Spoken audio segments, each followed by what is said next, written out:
You're listening to the Third Down Squad podcast, the best international news podcast for the National Football League. We're your hosts, Derek, Josh, and Toby. Let's get you ready for a new set of downs on Sunday. What's up, everybody? Welcome to week 13 of the Third Down Squad podcast. Toby has given me the gracious opportunity to start the intro for this podcast this week. It's obviously me, Derek, on the left. Josh is in the middle. Toby is on the right. And we have a really fun podcast for you guys this week.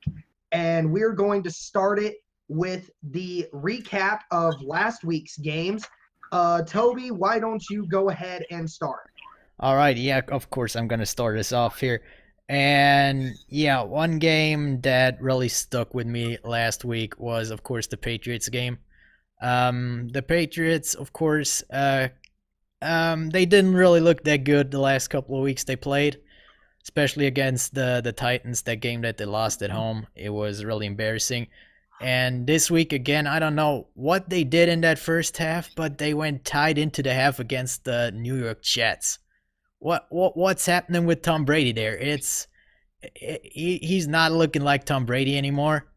I don't know if the age is actually coming to him or if it is just, I don't know if his receivers are getting old or if the game plan is just not fit for the modern NFL anymore.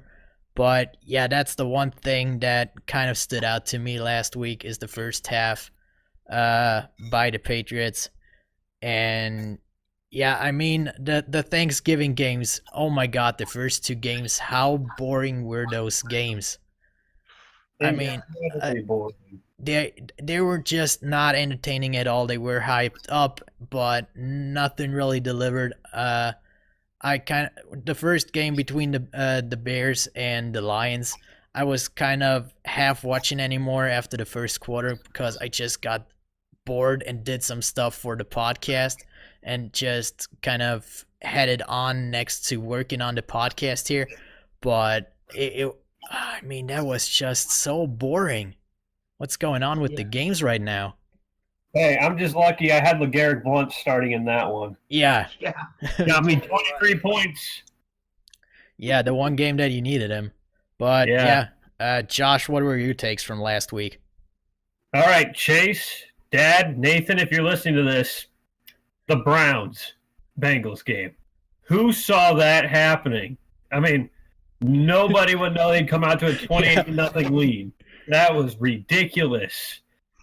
I mean, Baker Mayfield actually played extraordinary. Yeah. And like that whole game, I mean, he was accurate as albeit. I mean, there was no stopping him until, I don't know, what would you say, just about midway into almost halftime right there where they started to slow down the pace. Yeah, just to get into halftime, that's about where they started to slow down. Yeah, but my favorite part, though, was when Randall intercepted the ball, ran over to Hugh Jackson, and handed it to him. Yeah, that was just fantastic. Hugh Jackson tried to give him a pat on the back. Like, hey, what's good, dude? That's an excellent just gift right there to give him right there. You know, I mean, in all honesty, I think that was probably the best Browns game ever. Even I'm not really much of a Browns fan, but I enjoy watching their games. Yeah, that was really good. And I just absolutely liked that game just because I felt good about the Browns. Yeah, it was finally a good game to watch, and that's hard to say for a Browns game. Yeah. Mm-hmm. Yeah, I mean, it's definitely been fun to watch these Browns games over the last couple weeks. Like you said, Toby, Thanksgiving games weren't very exciting except for the Saints game, obviously. Yeah. You guys got me on the Bengals pick. Y'all got me on that one. I thought the Bengals would come up, but they didn't. But I did get you guys on the Eagles and on the Seahawks coming back. So I gained one game closer to Josh on the record boards. But yeah, I mean, this week was pretty close to what we thought. Buccaneers had their way with the 49ers.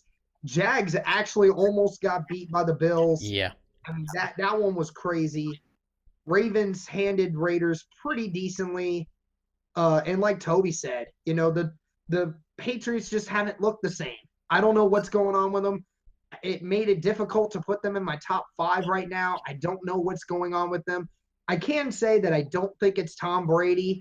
I think it might just be because of they just got Gronk back. I think they Yeah. tried to incorporate him into the system and kind of slowed down their offense at that time. But their defense just, even giving up 17 to the Jets just seems bad to me. But I mean, we'll have to see how the Patriots do down the road. They got a tough opponent this week against the Vikings. And then obviously the Steelers losing to the Broncos, I think, was the biggest upset of this week. Because I don't think a lot of people saw the Broncos winning that game, Definitely. Yeah. especially how it was going early. But Big Ben made a couple of mistakes down the road, especially on when they were down at the 1 yard line, making that terrible throw, which he claims wasn't his fault. But of course, that's what Big Ben does. He likes to blame other people. Yeah. But I mean, it was again another fun-filled week. Yeah. I just think that for the Steelers, there's no Todd Haley to blame anymore. It's going to be all on Big Ben. Yeah, no, it's just Big Ben. Oh, yeah. But yeah, of course, now we touched on about every other game this week. And we only didn't really touch on 2 games, of course, because we're going to talk about them now. And yeah, you guys are going to start us off again with your Indianapolis Colts. All right. Give us a here we recap. go. All right, I'll start us off this time, Derek. All right. Because I saw some of the game, and let me tell you, that had me just on the edge of my seat all the way up until the final play. That one throw from Luck to Chester Rogers, that was – I almost fell flat on my face. I was like leaning that far forward off of my couch because I'm like – he's like bobbing and weaving like he's Muhammad Ali out there, and then he finds Chester Rogers. I'm thinking he's going for the running back down to the right.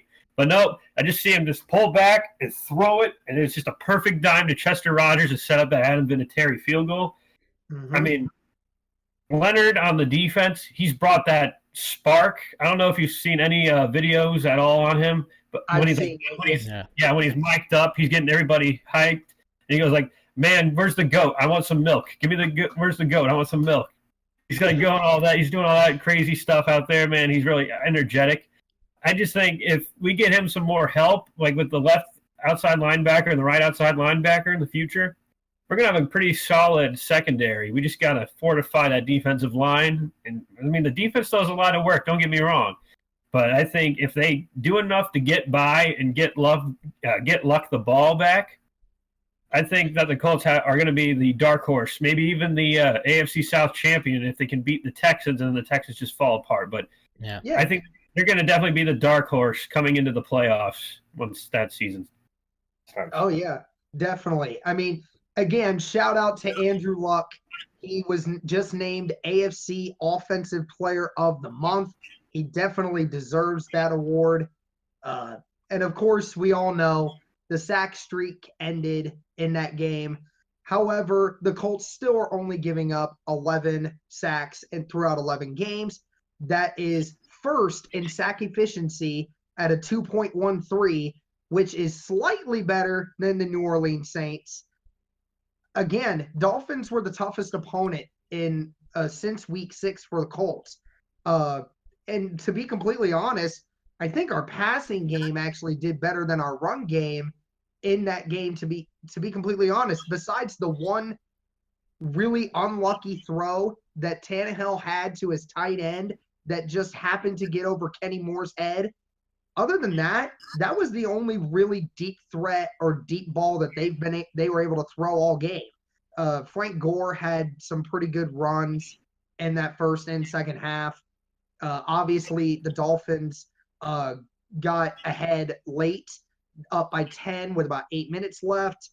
Luck obviously struggled for the first time in about 2 months, threw 2 interceptions, but I think a lot of people really are harping on that a little too much. We see quarterbacks throw 3, 4, 5 interceptions in a game, and sometimes they don't react the same way they're doing with Andrew Luck right now. But again, like you said, Josh, Darius Leonard, that dude is an absolute beast. He is just putting on a clinic on the defensive side of the ball. Again, if you have anyone else being rookie defensive player of the year, stop kidding yourselves. This kid is a maniac, and there's a reason they call him the maniac. And going into this next week, like we were talking about earlier in the before the podcast started, the Colts are easy favorites to win against the Jags this next week. Like we said again, Bortles is getting benched, which I don't think is smart for the Jacksonville Jaguars because Blake Bortles always tears up our defense. Leonard Fournette obviously got suspended, tried appealing it, but did not get accepted. No Andrew Norwell, who's their outstanding guard, who just got paid. Jalen Ramsey may not be playing in that game. And they fired their OC last week. So this is perfect for the Colts right now. And considering the Ravens are the only other team that are 6-5, and they have a somewhat difficult opponent with the Falcons and their offense coming up, you could potentially see the Colts being the last playoff spot for the AFC after this week. Yeah, of course, the Colts are looking really good right now in the AFC South. And yeah, I think that game was just a little bit of an outlier. It was that one game that they needed to get kind of going again. That wake-up call to kind of... And the sad part is that I was saying, like, Vinatieri missed that kick earlier in the game. He had a terrible first step and, like, closed in on the ball too much. And I was sitting there on my chair. I was like, oh, my gosh, what is this man doing? And then he ends up hitting the game winner. I'm like, Vinatieri, I'm sorry I ever judged you, man. I mean, you can't judge a guy like Adam Vinatieri. Mm-hmm. Right. Mm-hmm. That's, I mean, you hit some, you miss some, but Vinatieri is the best there ever was at kicker in the NFL. Oh, so, yeah, definitely. Yeah. You know, before we move on to your Saints really quick, I want to say about Darius Leonard. I was listening to Colin Cowherd's little spiel on him a couple days ago, and apparently he never played it down in college, like his final season. Yeah. Really? Yeah, he said something like that. And I'm like, Leonard is by far the biggest steal of this draft. You can't tell me. Yeah, he was, yeah. Oh, yeah. I mean, there were many people who, again, I said earlier, I think a couple weeks ago, they said that was probably the worst pick of the entire draft. Like, everyone was like, Darius Leonard's going to be a bust. Like, people kept saying that for Joey Bosa, but anyone who said that is stupid. But obviously, we just got the best defensive player in the entire draft. Yeah, and it's the same, as you said, it's the same with Darius Leonard and the same with Marcus Davenport, the Saints got, who they traded up for. Everybody was saying, what are they doing? They are giving away 2 first-round picks for a defensive end that might not really work out. Nobody had him really high, and now he's rated the best edge defender. The best edge defender is a rookie in the NFL right now, and he was hurt for 3 games. So it's the same with the Saints. And yeah, of course, now that I'm already with the Saints, I'm gonna stack up on that with. What a great segue! What a great segue right there. But yeah, last week we ate some birds for Thanksgiving. It was the worst game for the Saints in a couple of weeks against the Falcons last week, but still they managed to win it. But yeah, the offense had a pretty rough start to the game. They didn't really get anything going at first, especially Drew Brees kind of looked off a little bit in the first 1 or 2 drives there. But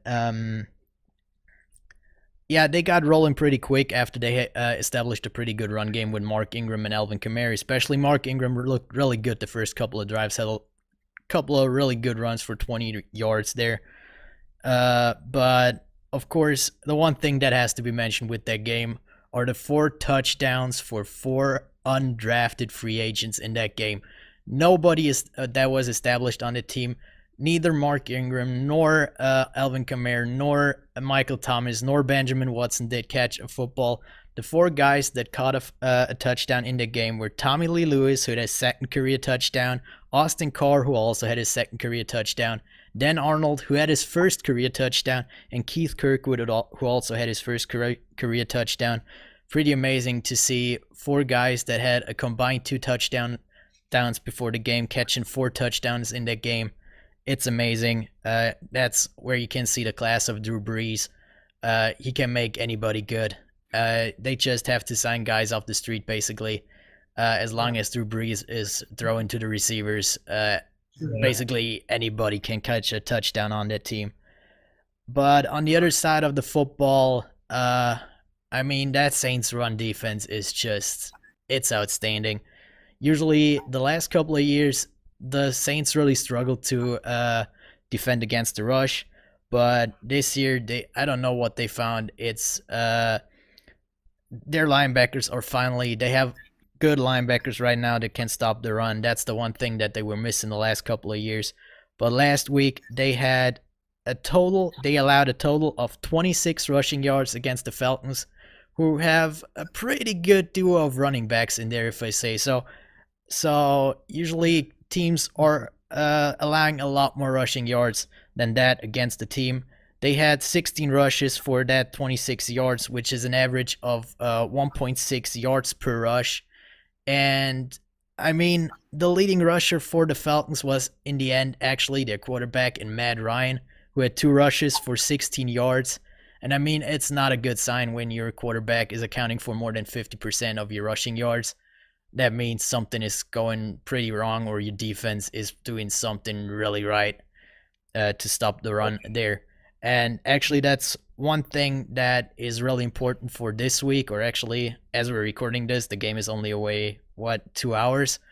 So yeah, another 2 hours away. Yeah, so that's the important part against the Dallas Cowboys this week. Of course, when you guys are listening to it, you already know how the game ended, but we don't know that now. But the key part for the Saints is stopping Ezekiel Elliott. The Cowboys are only 1-4 if Ezekiel Elliott is below 100 yards in rushing. So if they can keep Ezekiel Elliott out of the game, there is little chance for the Cowboys to win that game. Actually, I did not change the segment down there. Sorry about that. And now we are with the Saints. But yeah, that's the one part this week. The important part, I think, is also that the Saints have to get into the lead early, so they kind of bring an urgency to the Cowboys that they have to pass the ball with Dak Prescott, which is not really their strong suit. They kind of got better with Amari Cooper after they got him, because he had a really good target for Dak Prescott. But I don't think that they have a really good chance if the Saints can keep Ezekiel Elliott contained in the backfield there. But yeah, as long as Ezekiel Elliott doesn't get above 100 yards, then that Saints defense will keep them maintained, and I do believe the Saints will end up winning that one. Yeah, I think so too. But the key part is stopping Ezekiel Elliott in that game, because I don't think that Dak Prescott can beat the Saints when they have to pass the ball. He's going straight up against Drew Brees basically, and he's not gonna win that matchup. Yeah, he's gonna need Zeke's help tonight, that's for sure. Yeah, that's for sure. But yeah, now we're done with the Saints. But yeah, Derek already mentioned a couple of news for this week in the NFL when he was talking about the matchup between the Jacksonville Jaguars and the Indianapolis Colts.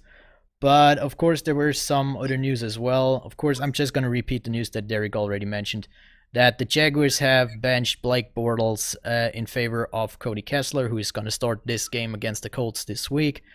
Not sure why they made that decision this week, but I mean, the season is over for the Jags anyway, and it's going to be an easy win for the Colts this week. So take that W, Colts Nation. And yeah, we're taking W's and giving L's. That's how it works around.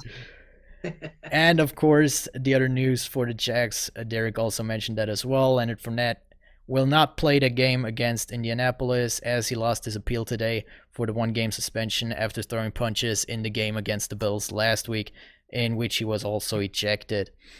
And yeah, in other news this week was, of course, a big topic. Reuben Foster, who was charged with domestic assault, was immediately released by the 49ers. And almost immediately was picked up by the Washington Redskins, who said that the incident was not really that major, so they are not concerned about it. What do you guys think? Is picking up Reuben Foster right now really a good decision for the Redskins? I'll start this one. Yeah. I'll just say this. No, it is not a good idea to do this right now. If anything, if Ruben does end up getting charged with this completely, and this does completely go through, I'm wondering why the NFL didn't do something to start this to begin with. I mean, he should be kicked out of the league for an extended period of time. I don't care that he's on a team or he wasn't on a team. He should be kicked out of the league for specific measures because they went out of their way to get Ezekiel Elliott suspended for 6 games for this exact reason, even though their lead investigator said there was no reason to. But now you have a strong case against Reuben Foster, who's had legal issues ever since he was in college, and now all of a sudden there's nothing that makes sense.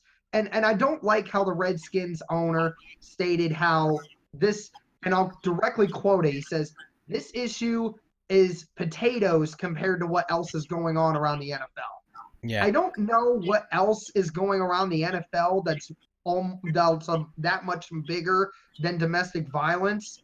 I think that all three of us here can definitively say that besides maybe murder, that domestic violence may be the worst thing that could ever be done by a human being to another human being. Yeah. This should not be tolerated. NFL should take action on this, should step in and make sure that Reuben Foster gets his discipline that he deserves.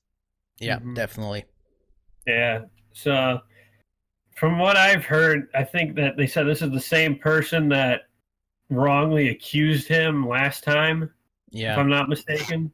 Yeah. So this is one of those ones where it's like, take it with a grain of salt because regardless of if he did or didn't do it, I still don't like the fact that this is tacked on to, like, he shouldn't, like Derek said, at least get suspended the rest of the season. Yeah. Because the Niners weren't going anywhere with him anyway. But, I mean, and then have him sorted out in the offseason. And if everything's all clear, then he can come back in. But I think from what I saw from what the Redskins said is that they had so many Alabama players on their defense that they felt like he needed to come over there and just have other teammates that understood him around him. Mm-hmm. That's why that's why they said that the Redskins ended up signing him off of waivers immediately after the Niners let him go. I can kind of see what they're doing, surrounding him with people that he knows, and he's known since college and all that. But I still think, like what Derek said, this was the wrong time to really sign Reuben Foster while this is still going on, because you can't get him. You just signed him, and he can't even really play right now because of all of this. So you just might have ended up just wasting some valuable cap space money on somebody that can actually play and has like a clean record and stuff. Yeah, I mean, if he actually betters himself, he's a really good player. Yeah, he really has the talent. But I mean, as Josh said, they are trying to surround him with people that he knows. But Reuben Foster was known as that kind of person from college onwards. So he was the same guy that he is now in college, and he had these guys around him in college already. Why would it be different now that he's with the Redskins and playing in the NFL than when he was back in college? So I don't think just surrounding him with former teammates from Alabama, he's not going to change his personality. So I don't feel that being some kind of argument why you would sign him right now. I think they see the talent in him, that he is a really good linebacker for them. So I feel like they are kind of overlooking the bad side personality-wise just because of the talent that he is, which you should not do right now. I mean, Derek, you said it. It's the same charges that Ezekiel Elliott had that were discussed this offseason, and now the NFL is not doing anything. So, I mean, yeah, it would be kind of a good sign by the NFL to send if they would suspend him right now. But I feel like you shouldn't kind of jump the gun there. because if you suspend him now, you judge him right now. You're saying, okay, it's for sure that you have done this, but you have no chance to say, okay, I wasn't doing that, because as Josh said, his girlfriend did accuse him falsely before, so you kind of have to see these accusations with a little bit of with a grain of salt, and kind of not jump to a conclusion. So you kind of have to investigate it. So I feel like there's more to come in the offseason. Again, that's one of the topics again. We're going to have the same discussions in the offseason like we did last year with Ezekiel Elliott. Should he be suspended? Is there going to be a suspension for 6 games or even more? But yeah, I think that's going to come up in the offseason. But right now, I don't think a suspension would be fair to him without any real investigation for it. But I feel like they're gonna do it in the off season. I'm not defending Reuben Foster here. If he actually did assault his girlfriend, like Derek said, there's nothing much that is worse than domestic assault. But I think everybody is entitled to a fair assessment of he is actually guilty of what he's accused of. But yeah, coming to something a little bit lighter of a topic now, with the whole controversy between Baker Mayfield and Hugh Jackson. Josh was already when he talked about the Browns and Cincinnati game, that the Browns players were kind of mocking Hugh Jackson, and of course Baker Mayfield kind of went a little bit over in, I think personally, in his press conference when he was talking about Hugh Jackson, that it was kind of good for him to leave the game, to leave the team, and that it was a major improvement for them to have him gone in Cleveland. But yeah, I kind of feel like that he might close a lot of doors in the future in the NFL, because Baker's gonna be around for a long time, and maybe he's gonna go to a team that Hugh Jackson is on the coaching staff again.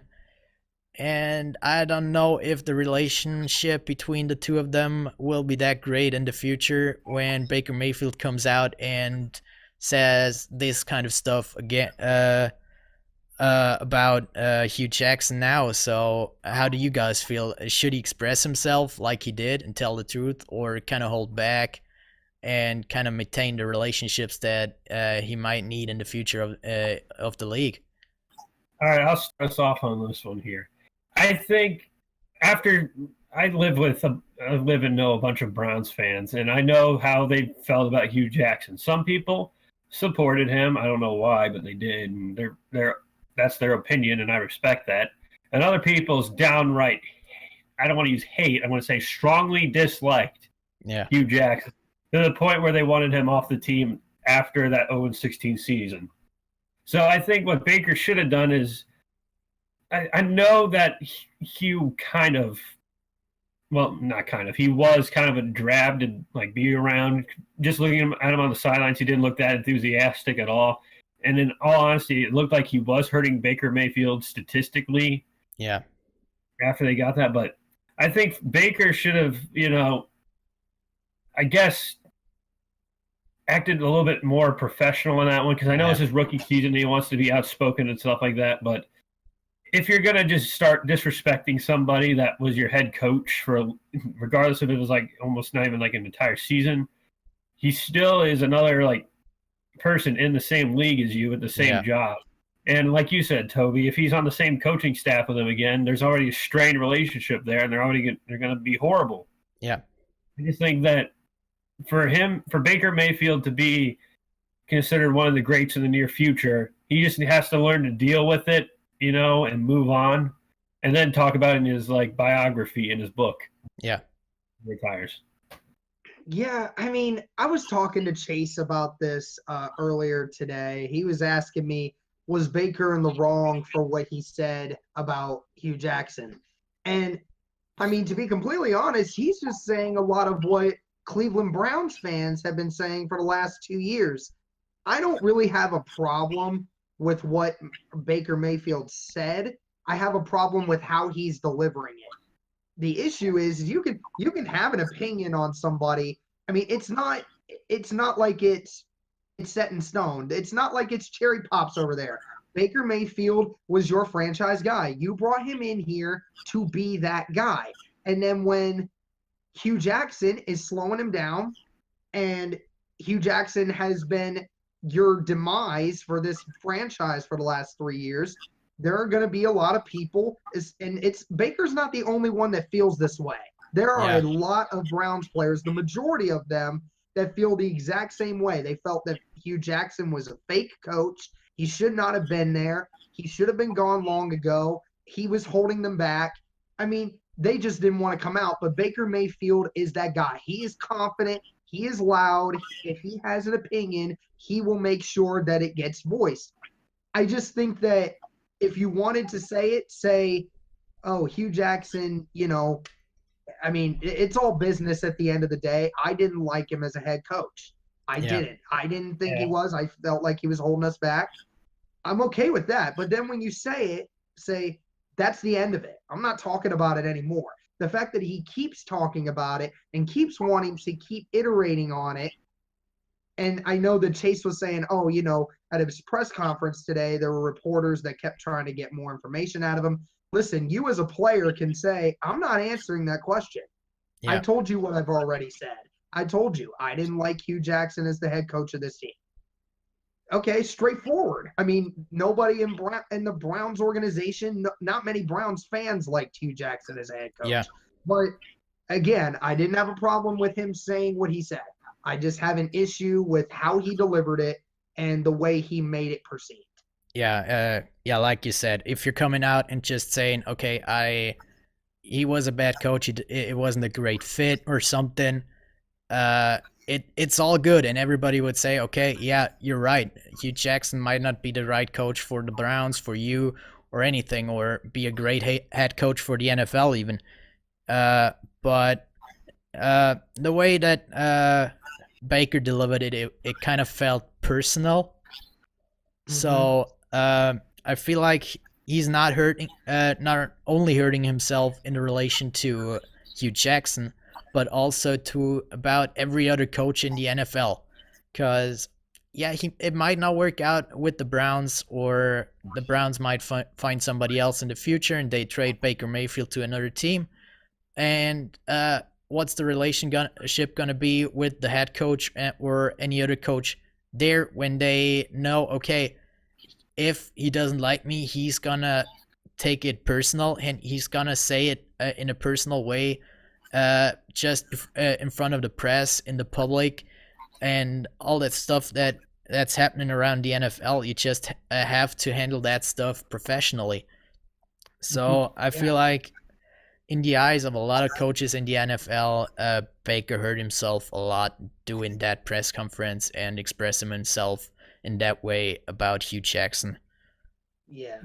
But I agree with you that most Browns fans felt the same way as Baker Mayfield did about Hugh Jackson. But as a professional athlete, you have to handle yourself differently in front of the press. Right. Oh, yeah. But now we got one thing that has been in the news for the NFL. I don't know for how many months now, and of course, Le'Veon Bell. He didn't report to the Steelers. He's probably not going back to the Steelers next year.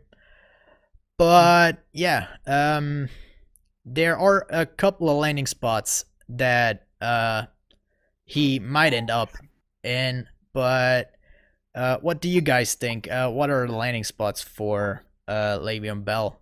Where is he going to play next season? Yeah, I mean, the big thing everybody keeps talking about is the Indianapolis Colts. Yeah. Okay, again, Andrew Luck got put on the NFL's Instagram account again. And again, Le'Veon Bell commented on it saying, just imagine me with Andrew Luck. Think of that offensive line the way it is now. Think of what could happen. And again, Toby's going to put up the projected cap salary. Yeah, let's put The it up Colts are right going to now. have, yeah, there we go. The Colts are going to have over $120 million worth of cap space. We have that much cap space available? Oh my goodness. Yeah, and I did not know it was that big. That's estimated. I mean, it's not the total figure at the moment, but like you said, Jets are going to be hovering over 100 million. The Bills are around 90. The Browns are around 80, and so are the Raiders. If you want to think about it, obviously the Colts have the most cap space. The three biggest targets are the Colts and the Jets, and in my opinion, the Raiders. The Bills and the 49ers I have are questionable. They both have over $60 million in cap space. I don't think the Bills would really need him because they have LaShawn McCoy, but the 49ers are searching for a running back. You know, they do think, I do think that they think they can use somewhat of their chunk to match him up with Jimmy Garoppolo down the seam. But I think some of the teams that are up there that people say that might go for him, but I don't think they will, are the Browns, the Texans, and the Cardinals. They all have over $60 million in cap space. And these are just teams that I say are over 60 million, people that really can afford it. The Cardinals don't need a running back. They have David Johnson. The Texans don't need him. They have a good combination in Alfred Blue and Lamar Miller. The Browns, they think they have a dynamite in Nick Chubb and having Duke Johnson. I don't think that they really want him. And again, would I be ecstatic if the Colts got Le'Veon Bell? Absolutely. I would love that combination of Andrew Luck and Le'Veon Bell. Just imagine what that could do. Am I going to be upset if they don't? No, I'm not going to be, because I know how Ballard works. He doesn't like to spend big money on big guys. I guarantee you Le'Veon Bell will be the first free agent after this season's over that will contact Ballard personally to try and set up an interview, because he says, look, I do want to be here. I want money, but I do want to be here because I think I like what you guys are doing with this team, and especially with what the Colts are doing right now. Le'Veon said he wants to go to a championship contender. I think he thinks this Colts team has the chance to be a championship contender within the next few years at the helm of Andrew Luck. Yeah. My dream free agency would be to get Le'Veon Bell, sign DeMarcus Lawrence, the defensive end for the Cowboys, and get some other big name corner. And with the cap space that we have, there's no reason that we shouldn't do it. And especially for as young as this team is, with as many rookies that are playing and they have their rookie contracts, there's not a lot of guys that we need to sign this year. So it makes total sense that you would try and go for some free agents this year. Right now, the front runner is the Colts, but when it comes to like other teams like the Jets, the Raiders, and the 49ers, I think those are three other teams that have just as good of a chance to land Le'Veon Bell. You know, I think he will choose the Colts because of that offensive line, but I'm also counting in the Ravens. And I only say the Ravens because they have Lamar Jackson, who's he's going to be the starter next season. Let's all accept the fact that now. Mm-hmm. And he looks like he could fit a really like a spread style offense, like what they're starting to gear Lamar towards, like how it was in college. That's how I could see him going there too. But I don't think the Bills are going to want him over there because I don't think they'll have the money, but they still have LaShawn McCoy, who he's been kind of underwhelming lately, but he still has that speed and agility, even though he's got a few injuries here and there. That's why I don't really see the Bills going right exactly towards Le'Veon. But the Jets are a mess right now. There's no way he's going to go to the Jets because Darnold isn't ready for a championship at all. He's going to be out of his prime by the time he is. That's why the Jets are out of it. And the Colts and the Ravens are the only two teams I can actually see him going for. Yeah. Those two. If Chris Ballard is willing to make an exception, if Le'Veon is willing to sign a short-term deal, let's say like 2 years, and say, hey, we'll give you $40 million for 2 years.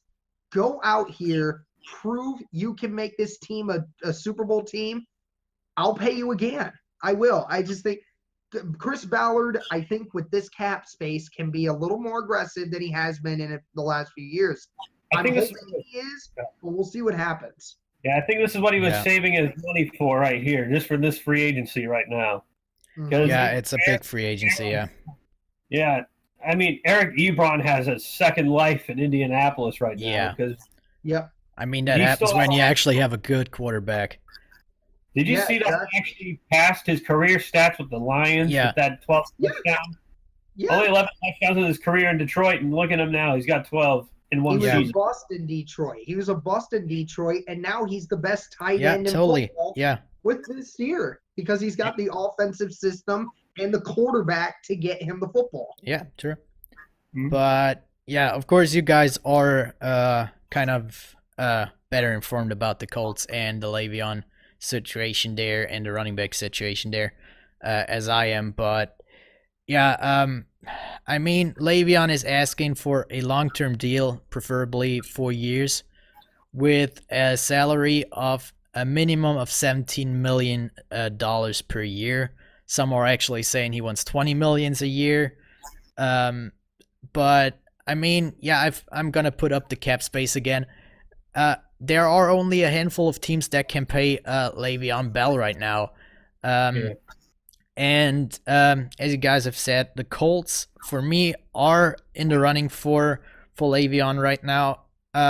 But I'm not sure if the Colts are willing to pay him that amount of money on a long-term deal because he is asking for a lot. He's asking to be the highest paid running back in the league. Yeah. That's a little bit much. Of course, the second highest cap space were the Jets, but I don't see the Jets paying that much for one guy right now because they have just too many holes on the roster that they have to fill. They have to look at about 5 or 6 positions that they have to fill in that free agency, so they have to spend their cap space otherwise. Then the Bills, they have Shady McCoy right now, but I could actually see the Bills trading away McCoy and then paying Le'Veon Bell to have him as a running back there and maybe get 1 or 2 draft picks out of Shady McCoy this year, kind of to get a younger team up there. Because, again, they also have a couple of holes on their roster. The issue, I think the one thing that we often get away from, we know that Le'Veon wants to move. We obviously know that. Yeah. But I think we are also getting away from the fact he did say he wants to be on a championship contender. Yeah, I mean, the only championship contender right now that can pay him are the Colts, and I'm not really convinced that they are willing to pay that amount of money for Le'Veon Bell. Yeah, that's where the issue is that the only team in the top 7 that would give him, that has the money to sign him and that is actually championship almost ready is the Colts. Yeah, and I'm gonna come to the question of is he worth that amount of money after I'm gone through the top 5 team in cap space there, because I think that they are the front runners for Le'Veon Bell actually. And of course we have the Browns, but I think they have figured out their running back situation right now with Nick Chubb. So I don't think that they are willing to sign a Le'Veon Bell right now. And then we have at number 5 the Raiders, which are kind of interesting to me because I'm not really sure what they are doing right now. Mm-hmm. What Gruden is really planning for that team. But I don't think. Go ahead, Toby. Yeah, I think they might actually are thinking about signing Le'Veon Bell because their 2 running back right now are Marshawn Lynch, who is really old. So I don't know if he's actually coming back after his injury right now. And then they have Doug Martin, who is not really producing. So they are out looking for a running back. So they might sign Le'Veon Bell, but again, I'm not sure if they are paying $17 million for Le'Veon right now because, again, they have a lot of different holes as well as do most of the teams that have the money right now. Mm-hmm. But Josh, you wanted... It would be great if he would say, if he'd swallow his pride a little bit and say, okay, I'll take 13, 14. I know I said I wanted more, but I for the Colts' sake, Yeah. if he could say to Chris Ballard, because I like you and I like how you're running your team and I like where the direction this team's headed, I will cut you some slack. Give me $13 million. Yeah, but I mean the Steelers offered him a deal for 4 years for $14 million dollars a year just before the season, and he turned them down because he wants more money. So I don't see him taking a pay cut now. Yeah. Hey Toby, do you know what this is? You know what this is right here? This logo means. This horse, it means lucky. We got luck. We have luck in the quarterback. Yeah. They wouldn't put this logo in Lucky Charms for no reason here, pal. I think we're going to get Le'Veon Bell at the end of the season. Yeah, but yeah, I was talking about or bringing up the question: should anybody really pay $17 million a year for Le'Veon Bell? And I mean, like I do, I've looked at the numbers right now, and I mean, he wants to be the highest paid running back in the league with that amount of money. Right now, the highest paid running back in the league is Todd Gurley, who signed a deal for $57.5 million over 4 years, which is an average of $14.375 million per year with the Rams, of course. And now, of course, the first thing you're looking at is the age of Le'Veon Bell and Todd Gurley.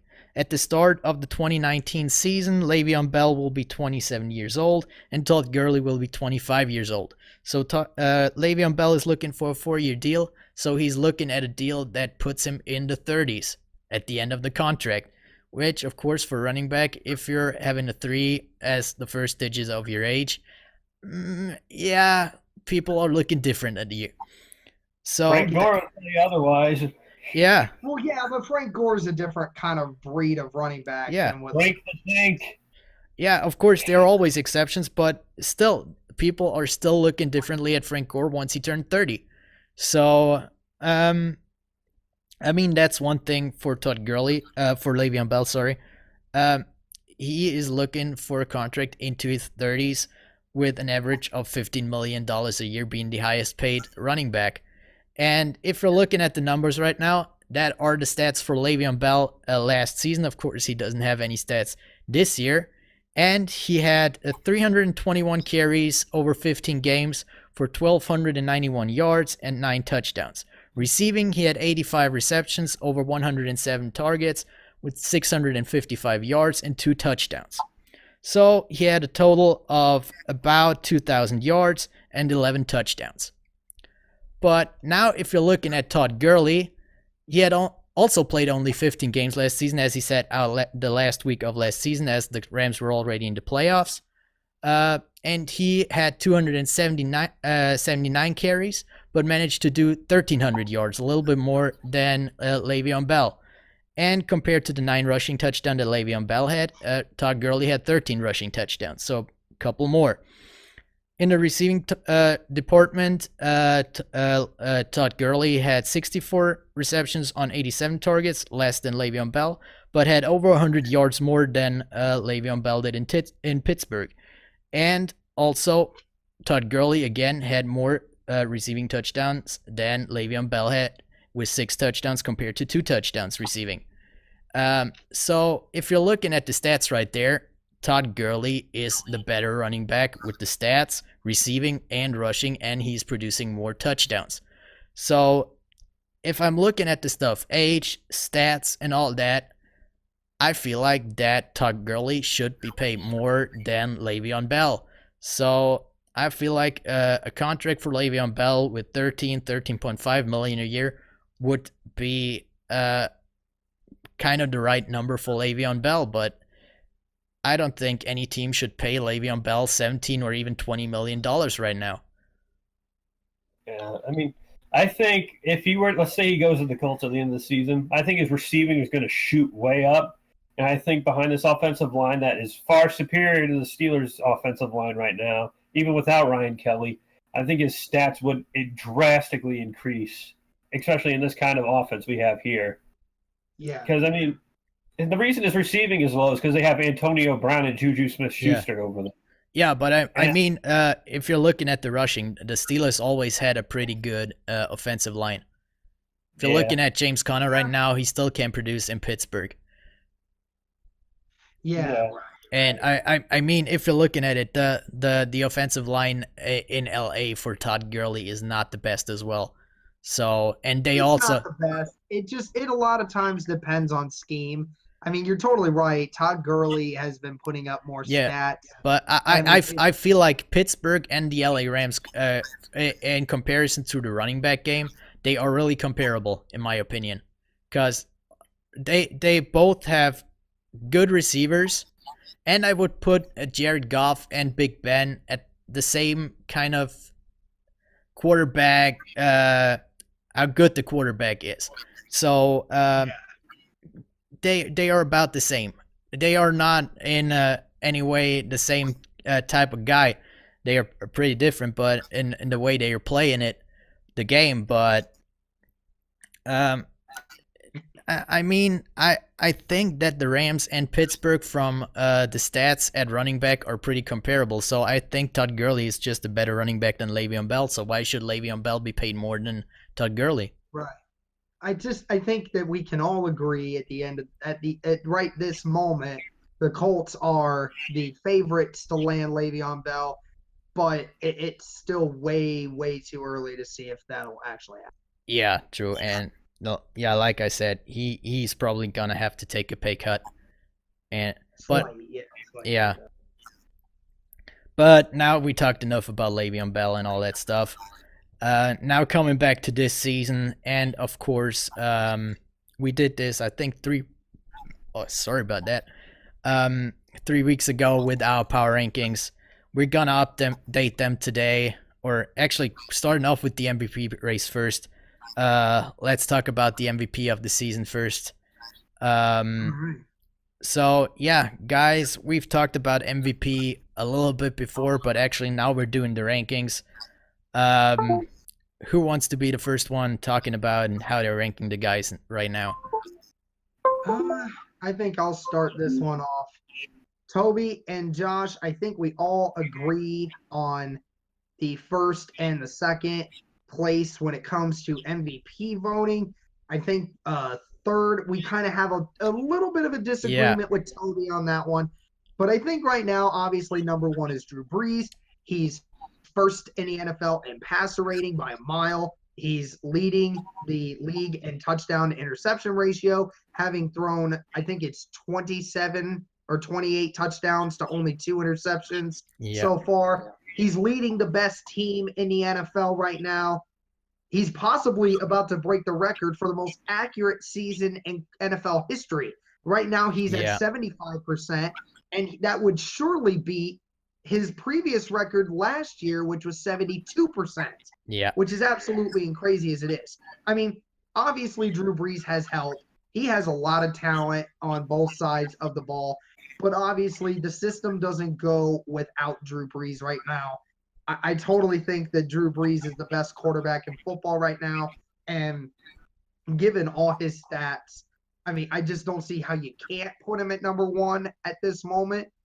And then a close second is Andrew Luck right now. He's second in the NFL in touchdowns, only behind Patrick Mahomes. He's having the best season statistically of his entire career. He's easily going to be comeback player of the year. He's got the second highest efficiency in the NFL in the last 6 weeks. He's got an average team. I mean, that's the thing. People think that, Andrew Luck is doing this because he has so much help. I mean, sure, his offensive line is improved, but realistically, his receiving core hasn't really gotten that much better. I mean, T.Y. Hilton's always been there. Ebron's the only real new addition to that receiving core. He's making him look like an all-star, and his defense is average. And again, he and Drew Brees amplify the words most valuable. Put any other quarterback on that Colts team, besides a few exceptions at quarterback, there are very few quarterbacks that could lead this team the way it's going right now. And especially at a 6-5 record, the Colts realistically could finish this year 10-6. They realistically could. Yeah. And that's amazing considering there were people out there who said the Colts were going to have the worst record in the NFL. And then number 3 is Patrick Mahomes. He obviously holds the touchdown record.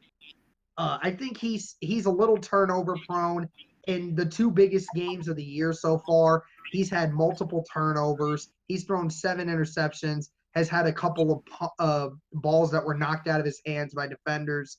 And he has a lot of help with him on his offensive side, including probably the best play calling head coach in the NFL. But obviously, Patrick Mahomes deserves a lot of credit for what he's done and how he's led the Chiefs. So, yeah, Drew Brees is my MVP.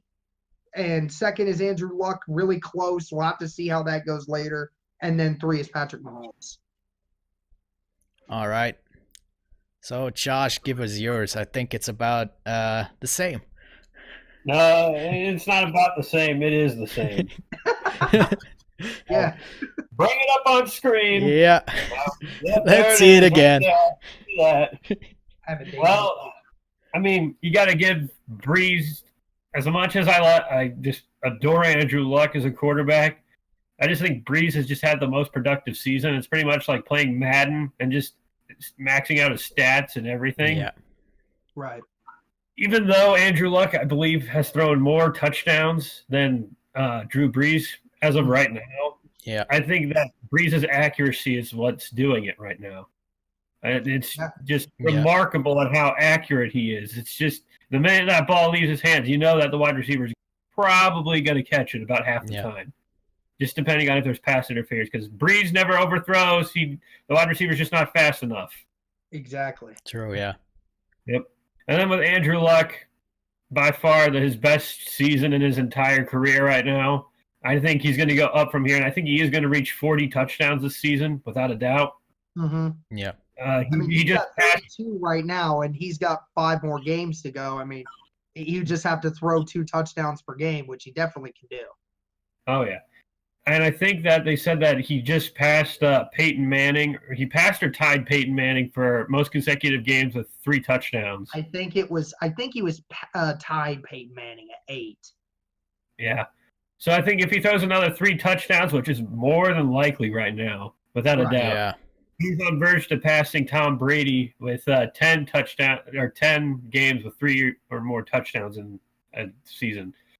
Right. And I just put Mahomes in the back there because touchdown leader, every time he throws it, it's almost a guaranteed touchdown. Sure, he's, like Derek said, turnover prone. And I think that he still needs a lot of work to be done. But I think Andy Reid stays in Kansas City. He's going to be the next Aaron Rodgers, without a doubt. Yeah. You know, after learning from Alex Smith, who could be his Brett Favre in this hypothetical sense here. Yeah. If Andy Reid leaves, I think Mahomes is going to start to suffer. So I think they just got to keep Reid there. And, yeah, that's all I got to really say about it. Yeah. All right, Toby, let's see yours, which is I have a little bit of a difference in there. We can't do all the same, but yeah, mine right now, the first 2 are the same. Drew Brees, like you guys already said, this season so far is just phenomenal. I think it's one of the best, if not the best season a quarterback has ever had in the NFL. So just with that touchdown to interception ratio that he has right now is unbelievable. That completion percentage that he has, that he just plays a different game right now. Of course, he has a little bit of a supporting cast with Alvin Kamara and Michael Thomas, but still, as I've said before, in the game against the Falcons, he had 4 undrafted free agents catching touchdown passes from him there. I don't think many other quarterbacks can throw a pass that guys like that can just that easily catch. And so for me, Drew Brees is the clear favorite for MVP right now. I think actually the MVP race is right now between Drew Brees and Andrew Luck, but Andrew Luck, I don't know. I think he has to surpass 50 touchdown passes this season to be anywhere close to Drew Brees in regards to the MVP award. I think there's still a pretty big gap there between the two in regards of the MVP award, but Andrew Luck so far has had a phenomenal season. I think some people are saying that J.J. Watt should get the award for Return Player of the Year, but I think Andrew Luck should get that award easily this year. J.J. Watt, sorry, dude, but just a bad timing that you came back the same year that Andrew Luck came back into the league as well. At number 3, I actually don't have a quarterback. I'm going with Aaron Donald. I think he's just more valuable than any other player for his respective team at the LA Rams. I think he is the reason that the Rams won the game against Kansas City on Monday Night Football.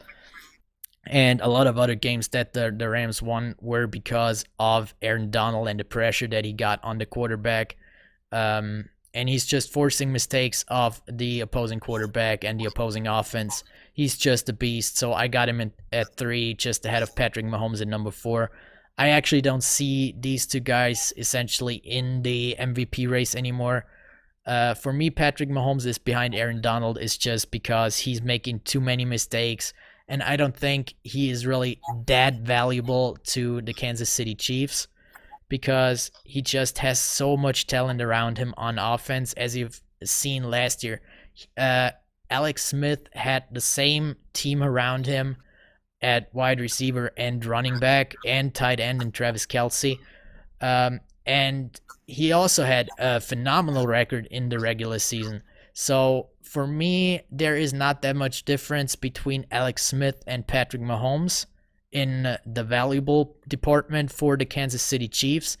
And that's why Patrick Mahomes is just not there in the race for MVP anymore, just because he's not really that valuable for the Chiefs as other quarterbacks like Drew Brees and Andrew Luck are for the Saints or the Colts. You know, there's a difference between statistically great and being very valuable. Yeah. Right. Sure. You know what I noticed between all of our choices? There was no Tom Terrific. Yeah. Of course there wasn't. It's kind of great to say, no Tom Terrific. Yeah, it's nice to have that one year that we don't have to talk about Tom Brady being the league MVP. But like I've said before in my weekly recap, he's just not playing well the last couple of weeks. So, yeah. All right. You know what? That most valuable thing you said, Toby, right there? Yeah. Is Tom Brady really that valuable to them? Because they've proven that they can win with other quarterbacks like Matt Castle. That's true. Tom Brady was for me never in the most valuable player discussion in any year because it's a system, and the system that the Patriots are playing can make about every quarterback look good. Yeah, that's why I didn't want to have like a weird segue, but I'm just like, I started to think about that while you're talking about like, you know, all the other quarterbacks. I'm just thinking of like, they prove that they can win at least 11 games with Matt Castle when Tom Brady went out. So yeah. Right. If Brady's out, they're still winning games. Even when Jimmy Garoppolo and Jacoby Brissett started, they still won their games. So yeah, the most valuable guy on the Patriots is Bill Belichick. Yeah, totally that's it. True. Totally true. That's right there. That's why I think Tom Brady always winning the MVP. He's not really that valuable at all. It's nice to see a different veteran and seeing a couple of young quarterbacks in the league now getting a chance at this award as well. True, yeah. Yeah. Yep. But yeah, talking about the decline of the Patriots, I think we're gonna jump on that topic again in our next segment, which is, as I've already mentioned, a little bit too early, but now we're actually coming to our power rankings. So yeah, Derek, you're starting us off again, I think. All right. Well, let's do this, shall we? Okay. Obviously, number one obviously isn't changing. The New Orleans Saints needs to stay where they are. The Chiefs, I think, are still better. I know that they've lost to the Rams and to the Patriots earlier, but I do believe that the main reason for the Chiefs losing those games is because of turnovers. And I know that stuff can get cleaned up. I do believe that the Chiefs are number 2 right now because of how dominant their offense is at the moment. I'm sure that this may likely change down the road, but at this moment, if you're going toe-to-toe with the Saints, there's only a couple teams that I think could stay in toe-to-toe with the Saints, and that's one of them is the Chiefs. The Rams right behind them. Obviously, the Rams are still a very good team even without Cooper Kupp. They obviously deserve to stay in there. The Patriots. I know Toby may have a different opinion on this, but I still can't quite get over the fact that they still have Bill Belichick and Tom Brady. I know that they haven't played very well the last few weeks, but when they actually get the right game plan, there's very few teams that can stop them. And just right now, I know that, they've struggled recently, but I'm still going to keep them at number 4. And number 5 is a little difficult for me, but I definitely have to give it to the Chargers. The Chargers now with Joey Bosa into the mix, their defense has a new light behind them. Phillip Rivers is having a career year right now. It seems that we say that every year, but he keeps having better years. With Melvin Gordon in their backfield, even though he's injured right now, he'll be back, and then he'll be ready for playoff time, and he'll be ready to go. The Chargers at number 5. All right. So, Josh, give us your power rankings then. Well, and it's the same. I got the Saints, Chiefs, and Rams and the top 3, just because 2 of the teams have, one of the teams has a high-powered offense, and that's the Chiefs. Their defense still needs to get a little bit of work done, but I think when it comes to later on in the playoffs, I'd say I would trust the Chiefs more than the Rams, just because they have essentially more weapons on offense than what the Rams have. Yeah. When it comes to tight end, wide receiver, and running back, the Chiefs have that covered. That's why I'm still putting them in front of the Rams, even though the Rams beat them. And at number 4, I got the Bears because they're clicking now. Their defense is looking phenomenal right now. And with Trubisky coming back soon, I can just see them essentially come close to winning out the rest of the season and securing that NFC North spot. And number 5, I can already hear you typing down in the comment section. You biased son of a gun.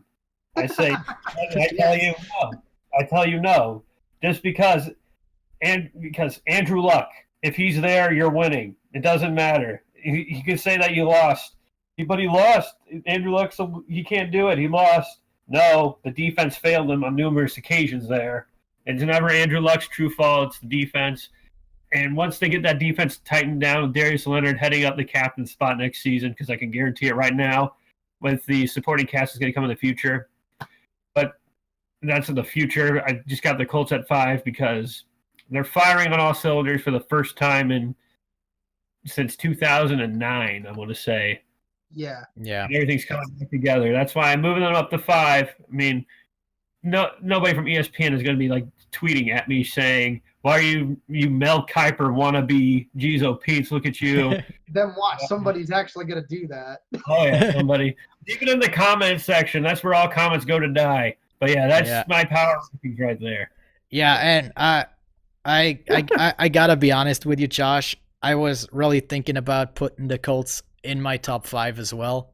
So you're not alone here. But in the end, they just not quite made the cut for me. And yeah, the first 3 teams are the same for me as well. Number 1, the Saints are clear for me. I also have the Chiefs in front of the Rams right now. I think if the game would have been in Mexico like it was originally planned, I think the Rams might not have won that game against the Chiefs. So I think it was just the home field advantage for the Rams. Of course, with all the emotion of all the people that were kind of affected by the fires in LA the week before that and all that stuff that came up and inspired the team there as well. So I think at the end, the Chiefs are just a little bit better of a football team right now. So I have the Chiefs at number 2. The Rams at number 3. That's for me is the kind of top block. After that, it is kind of a huge gap there. And for me at number 4 is actually the Houston Texans. And the reason why is I've said this before, and I already had the Houston Texans in my top 5 when we did this a couple of weeks ago. Is that the Texans have a good team on both sides of the ball. They have a good quarterback, they have good receivers, they have a good running back, they have a decent O-line, and they have a pretty decent defense, of course, with the headline being J.J. Watt. So for me, the Texans are at number 4. Of course, you can't disregard the 8-week winning streak in Houston as well. Of course, they might not have the toughest teams to play yet. And at number 5, I'm also giving the Bears some love. They're looking pretty good right now. Their offense is good. They are not great. Let's be honest about that. Even with Mitch Trubisky playing, they are about a fringe top 10 team on offense. But the defense, of course, with Khalil Mack is just phenomenal, and that's what is winning them games right now. So I have the Bears at 5, and I gotta agree with you, Josh. I'm also seeing the Bears winning out the season right now and clinching the NFC North, and having a pretty good playoff run as well. So that's my power rankings as well. Everybody has something different at 4 and 5. So, but I think at 4 and 5, it's actually pretty close. There are a couple of teams that you can put there that are kind of interchangeable, but the top 3 are a pretty clear group right now. Right. In the league. Mm-hmm. But okay, moving on from the power rankings, and I really liked what we did last week with that quick fire round for every game. Just doing a quick predictions and not talking too much about the games actually. So Yeah. why aren't we doing this again this week? I'm gonna tell you what game we're talking about, and maybe a quick explanation, couple of words, but just give me your predictions for the game. All right, let's try it with just 3 words. Only 3 words. You got to try All to right. just say 3 words. Let's do it. Baltimore at Atlanta. Baltimore, Atlanta. Lamar Jackson loss. Lamar Jackson win. Falcons at home. There you go. There we go. I like this. Keep going. Yeah. Second game, Carolina Panthers at the Tampa Bay Buccaneers. Panthers overpower Bucks. Oh, gosh. See, now we're taking more time doing that. Yeah. Oh, gosh. Big Newton all the way. Yeah, Cam is hot right now. Yeah, that's 4 words, but doesn't matter. Chicago at New York Giants. All right. Bears defense dominates. Mac Daddy's house. I'm just going with Khalil Mack. Yeah. Buffalo at Miami. Dolphins revenge win. Gosh. Dolphins climb Tannehill.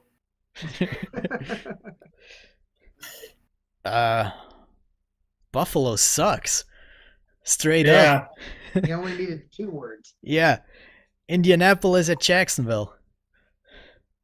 6 straight wins. 12 is lucky. Andrew Luck, baby. It's so obvious. It's sitting right in front of me.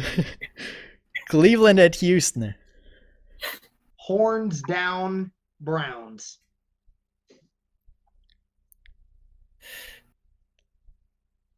Watson all the way. Make it 9. Denver at Cincinnati. Broncos will win.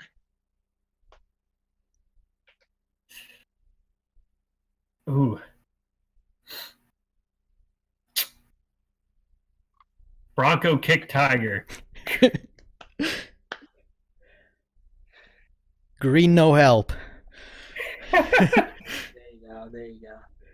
Man, this is taking longer. Yeah. LA Rams at the Detroit Lions. Todd Gurley special. Stafford gets rammed. Good one.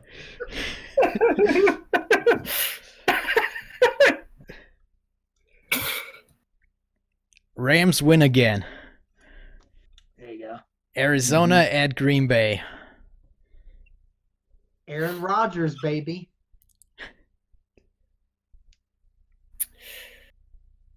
Pack it up. Cardinals leaving. I know it was 4, but I couldn't think of anything else. Yeah. I've only got 4 next. Yeah, I'm just gonna go with Packers at home. Yeah. Kansas City at Oakland. Patrick Mahomes dominates. Chilling with my homies.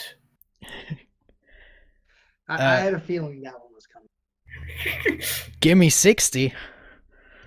Oh gosh, that could be a possibility. Yeah. Then we got the Jets at the Titans. Which QB again? Not another one. In case you're wondering at home, I chose the Titans, but Yeah. Yeah, same here, yeah. Titans downing Jets. There we go. Yeah, we all had Tennessee on that one. Then we got the 49ers at the Seahawks. Seahawks fly high. Seahawks up 49.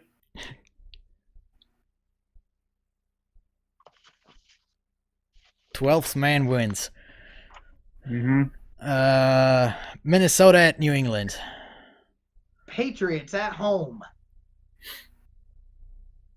Purple people eaters. I'm gonna do this in one. Skull. All right. Oh yeah. LA Chargers at Pittsburgh Steelers. LA Charge. Electrifying rivers.